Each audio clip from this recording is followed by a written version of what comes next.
It had been a chaotic but beautiful few months for both sisters. Motherhood had reshaped their lives, bodies, and sleep patterns.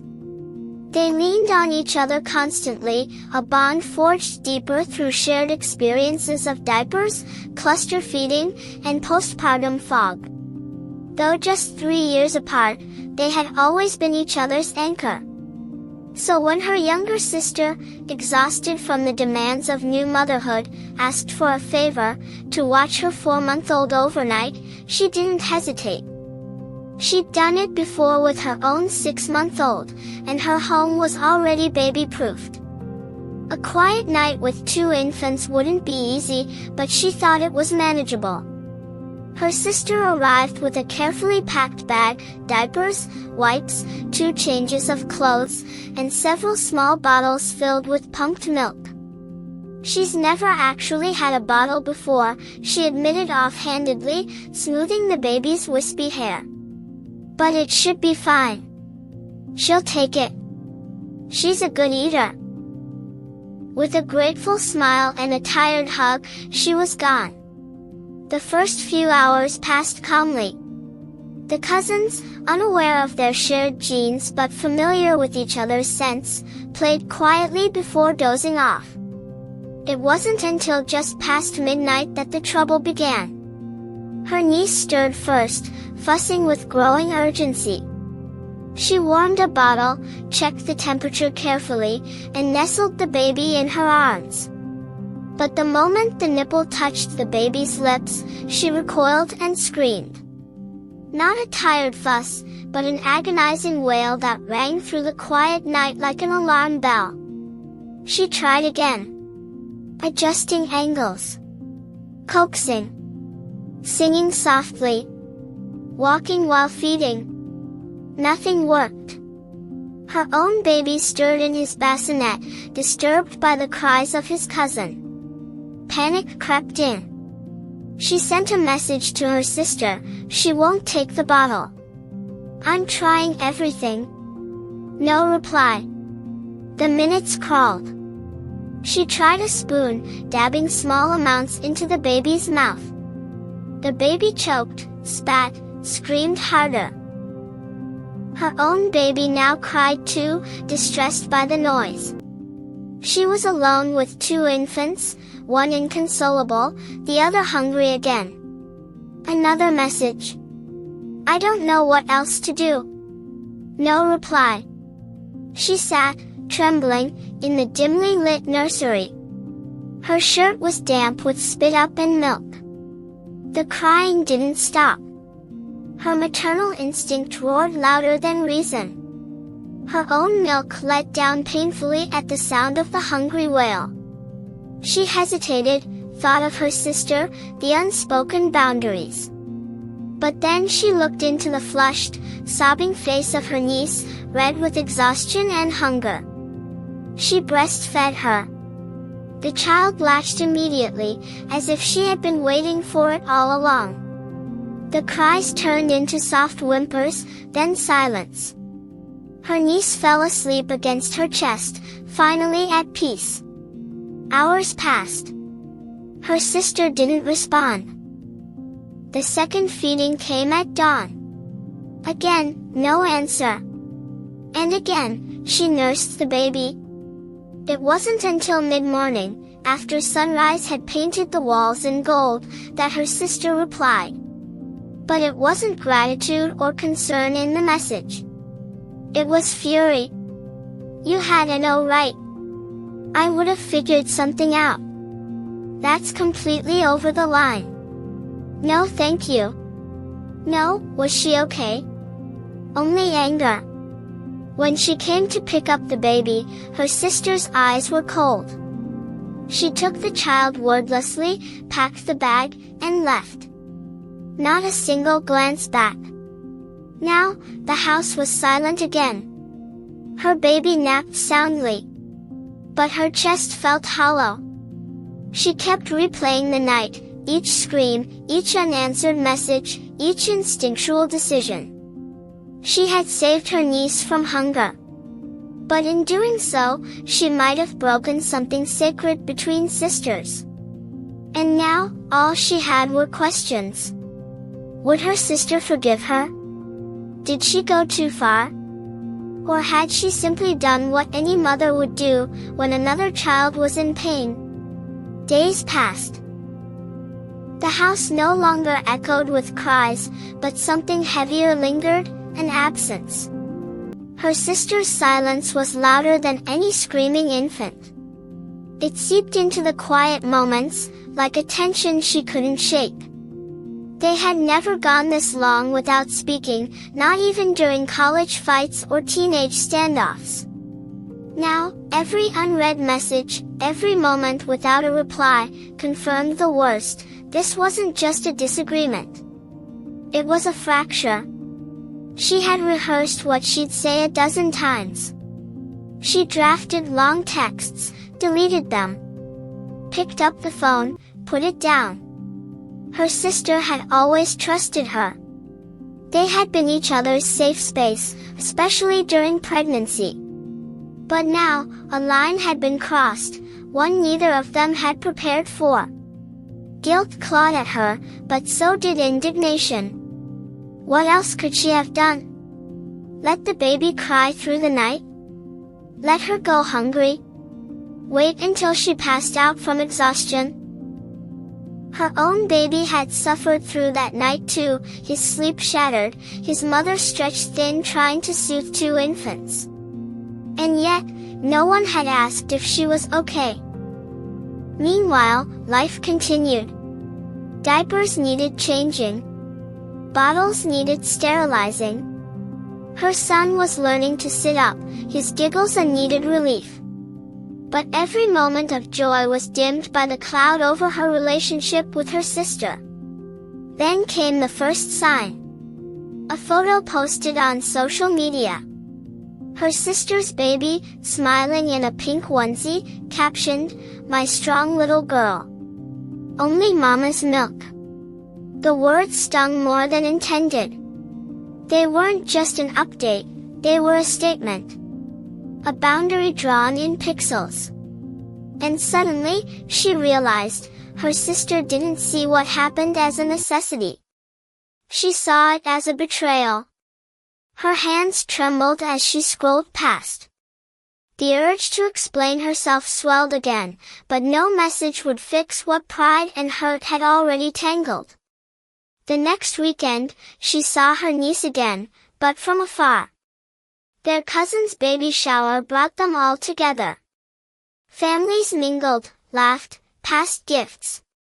But between the sisters, there was only formality. No hugs. No warm glances. Just brief eye contact across the room, guarded, unreadable. Her sister kept her baby close, never more than an arm's length away. A silent gesture that spoke volumes. Still, she didn't push. She wouldn't beg to be forgiven for feeding a hungry baby. But she also wouldn't pretend that the silence didn't hurt. After the shower, as she strapped her son into his car seat, she found a crumpled burp cloth left in her bag. It smelled faintly of her niece. A trace of the night that started it all. She held it for a long moment, then tucked it away, unsure whether to return it, or keep it as a reminder. A reminder that sometimes, doing the right thing costs more than doing nothing at all. But still, she waited. For the call. For the text. For the moment her sister would remember the bond they once shared. Because forgiveness, like feeding, couldn't be forced. It had to come when the heart was ready. The days kept moving forward, even if their relationship didn't. Weeks had passed since the shower, and not a word had been exchanged. No messages. No comments. Only silence, deliberate and sharp.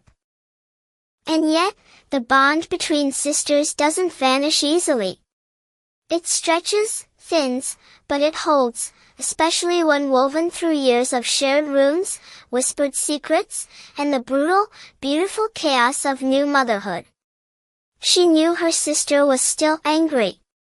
That much was clear. But what wasn't clear, what haunted her late at night, was whether it was anger born from betrayal, or fear. Fear that her baby had accepted another breast. Fear that someone else had stepped into her role, even briefly. Fear that she'd missed something essential in her child's first months. She knew, because she had felt those same things herself. One evening, while her baby napped, she sat down and began to write, not a message to send, but a letter to breathe. Words poured out, unfiltered. You trusted me. I didn't take that lightly. I didn't do what I did because I wanted to overstep, I did it because I couldn't bear to hear her cry like that. I tried everything else. You weren't there, and I was scared she would fall asleep hungry. I thought you'd understand that. Maybe you still will. She didn't send it.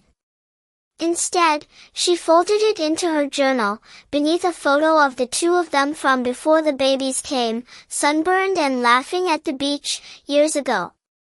Back when all they had to worry about was whose turn it was to bring drinks. Then came the message. Not from her sister, but from their mother. Come over this Sunday. I'm making lunch. Both of you. No excuses. It was her mother's way of intervening, soft-handed but firm. The kind of move only a mother could pull. They both knew it was a trap, but neither would dare ignore it. Sunday came. She dressed herself and the baby with care, brushing back the nerves that made her stomach flutter. When she arrived, her sister's car was already in the driveway. Inside, the air was thick with cooking oil, toddler toys, and tension. Her sister was seated at the table, baby on her lap, eyes downcast. No greeting. Just a glance. Quick. Measured. Their mother pretended not to notice. She buzzed around them, fussing over food, setting plates. Her niece and son cooed at each other from across the floor, unaware of the rift between the women who brought them into the world. The meal passed with careful small talk, updates on milestones, sleep regressions, feeding schedules. Everything but that night. After lunch, her sister stood to change the baby. As she passed, she paused for just a breath, then spoke, quiet and quick. She hasn't taken a bottle since. Still refuses. It was the first thing she had said directly to her since the argument. No anger, just weariness. I'm sorry, she replied softly. A long pause followed. Her sister didn't move. I know you didn't mean anything by it, her sister said finally, eyes still focused on her daughter. But it felt like something I should have been there for. And I wasn't. I didn't want to take that from you, she whispered. I just didn't want her to go hungry. Their mother called from the kitchen, breaking the moment. But something had shifted. Not resolved. Not forgiven. But softened. Later, when they left, their goodbyes were still awkward. But this time, her sister didn't avoid eye contact. And that night, for the first time in weeks, she didn't fall asleep with a lump in her chest. Some wounds don't close all at once. But this one had started to breathe. The days after the family lunch passed in a fragile calm. Neither sister reached out, but the heavy silence that had hung between them began to lighten imperceptibly. The tension still lingered, like a shadow just beyond the edges of sight, but moments of peace surfaced in the little things. She noticed how her sister kept her baby close, but with less stiffness. There were fewer sharp glances, replaced by a subtle warmth beneath the surface, hesitant, cautious, but real. The baby still refused bottles, clinging to the comfort of breastfeeding, but her sister seemed to accept it now, quietly adjusting her expectations.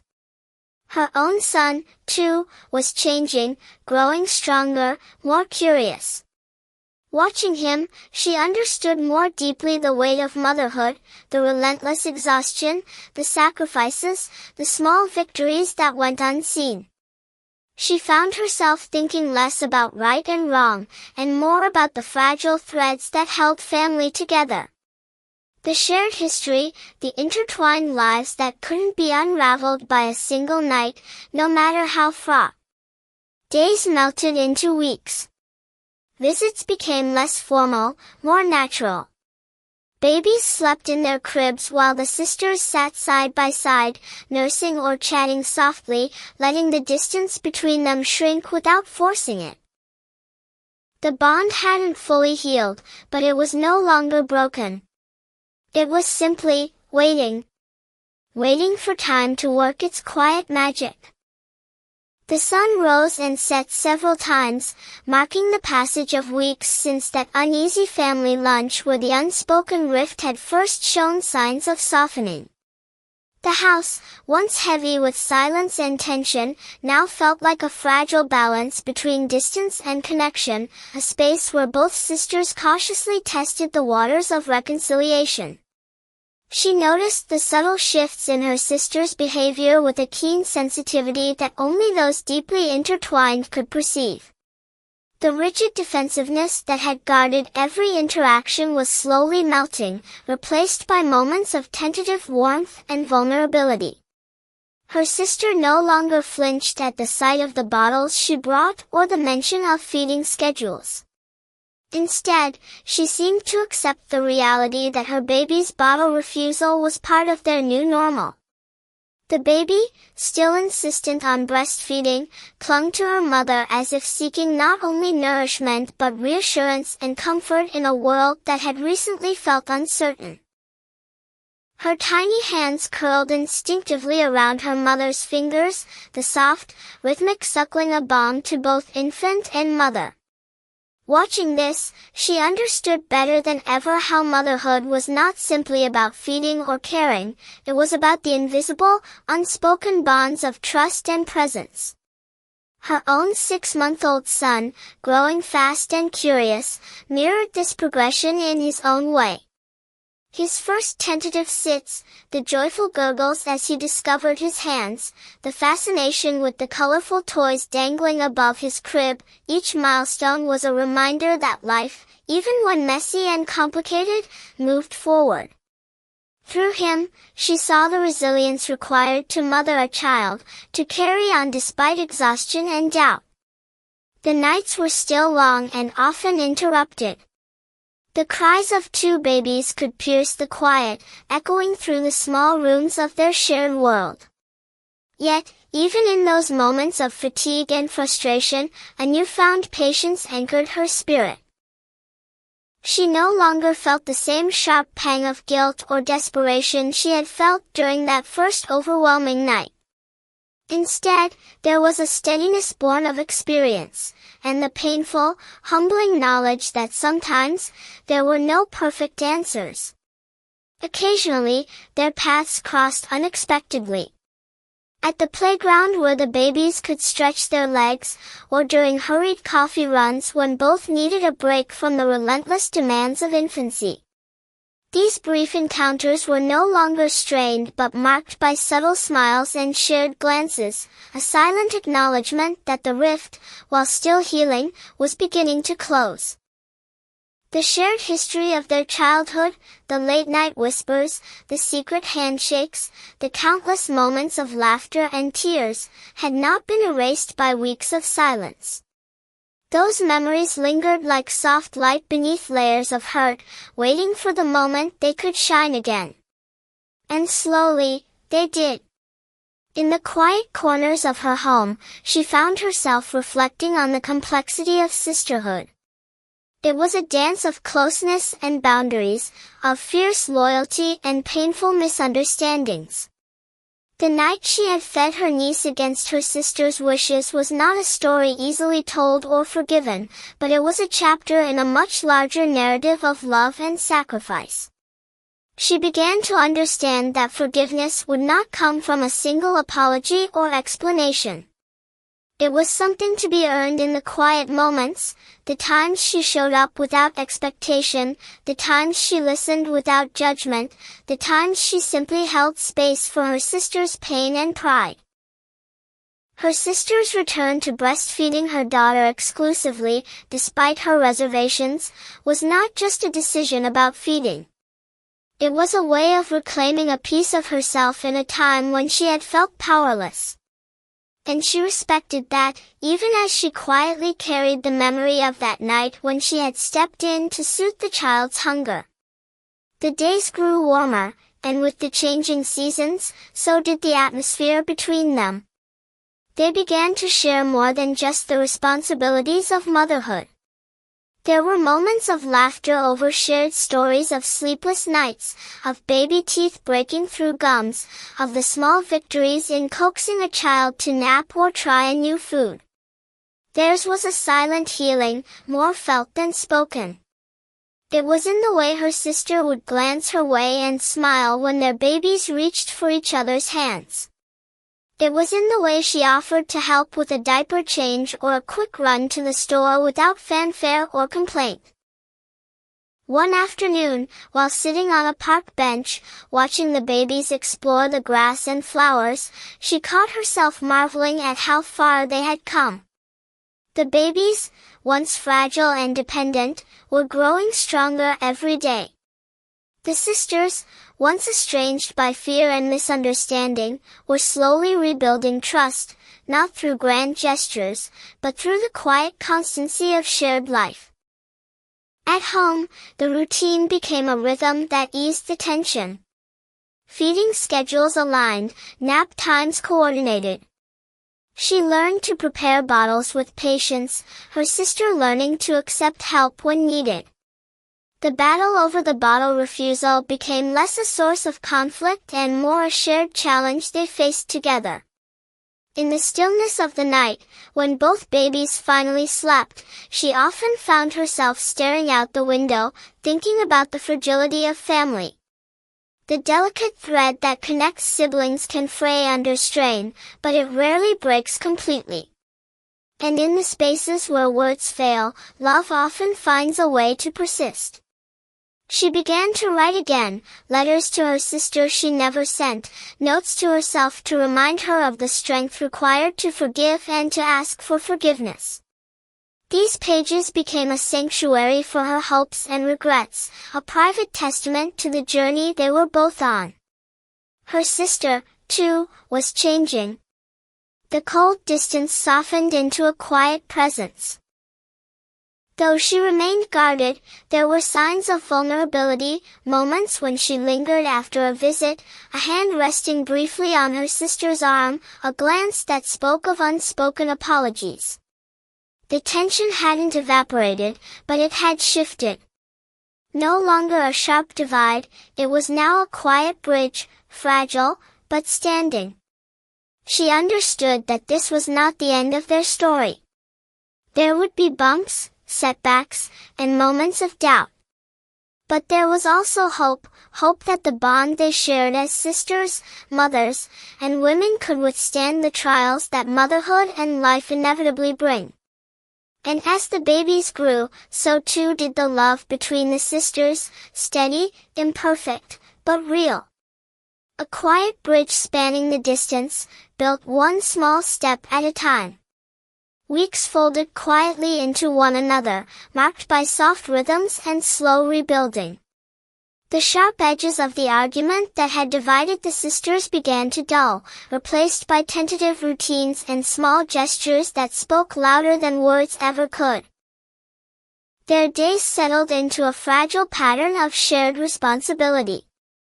Morning sunlight filtered through lace curtains as the babies nursed and cooed, their innocent needs grounding both women in the present. She found herself watching her sister more closely now, not with suspicion or resentment, but with a growing empathy. The exhaustion that tugged at her sister's eyes, the way she hesitated before offering a bottle, the subtle relief when the baby finally latched, these were reminders that beneath the surface of anger lay fear and uncertainty. At times, she would bring over carefully prepared bottles, hoping to ease her sister's burden. The bottles were still rejected by the baby, but her sister accepted them with less tension, a quiet nod that spoke of trust slowly returning. She began to understand that healing was not about fixing everything at once, but about showing up, again and again, even when the outcome was uncertain. One afternoon, as the babies napped side by side, she found herself cleaning up the scattered toys and blankets with a sense of calm she hadn't felt in weeks. The house no longer felt like a battleground.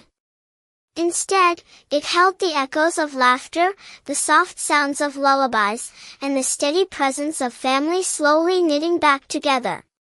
Her sister's smile came more often now, small and fleeting but genuine.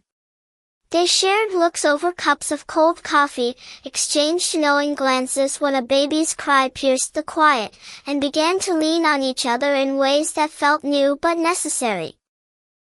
She noticed how her sister's posture softened, how the tension in her shoulders eased just a little during their visits. The silence between them was no longer a wall but a space waiting to be filled with understanding. Though they hadn't spoken directly about that night, the unspoken apology hung in the air, acknowledged in the way they simply kept moving forward. Motherhood had changed them both, revealing vulnerabilities and strengths they hadn't expected. The shared experience of sleepless nights and uncertain days became a bridge rather than a barrier, connecting them through empathy instead of division. She began to believe that forgiveness didn't require forgetting. It didn't mean erasing pain or pretending the past didn't exist. Instead, it was about accepting imperfections, her own and her sister's, and choosing to move beyond them. One evening, as she rocked her son to sleep, her phone buzzed softly. It was a message from her sister. No long explanations, no demands. Just a simple invitation to meet for coffee the next day. Her heart fluttered with a mix of relief and hope. This was a small step, but it was a step toward light. And sometimes, that was all that mattered. The morning air was crisp, carrying the faint scent of blooming jasmine from the garden outside. She arrived at the small cafe where they had agreed to meet, her baby nestled securely in a sling against her chest. Her sister was already there, seated at a corner table bathed in soft light, cradling her daughter with a tenderness that softened the last remnants of distance between them. There were no rushed apologies or dramatic declarations. Instead, their reunion was gentle, like the slow unfurling of a fragile flower after a harsh winter. They exchanged quiet smiles, the kind born of shared history and the unspoken understanding of the hardships they had weathered. The babies, sensing the calm between their mothers, settled peacefully in their arms. The clinking of coffee cups and the soft murmur of other patrons wrapped around them, creating a cocoon of normalcy in the midst of their fragile reconciliation. She watched her sister's eyes soften as they met hers, a silent acknowledgement passing between them. No words were needed to express the regret, the love, and the hope that lingered in the space between them. The past night of tension, the long hours of worry and tears, seemed to melt away under the warm glow of forgiveness. They talked quietly, sharing stories of sleepless nights and tentative milestones, weaving their individual experiences into a shared tapestry of motherhood. The bottles, the breastfeeding struggles, the exhaustion, they were no longer points of contention but threads that connected their journeys. As the afternoon light shifted, casting golden hues across the table, they made a silent promise. Not just to move past their conflict, but to lean on each other more fully in the days to come. Their bond, tested but unbroken, felt renewed and stronger for the trials it had endured. Outside, the world carried on, but inside that small cafe, two sisters found their way back to each other. Not through grand gestures or easy forgiveness, but through patience, understanding, and the quiet strength of family. The journey ahead would not be without challenges, but for the first time in weeks, hope shone clearly in their eyes. They were sisters, imperfect, sometimes fragile, but forever bound by love. And that was enough.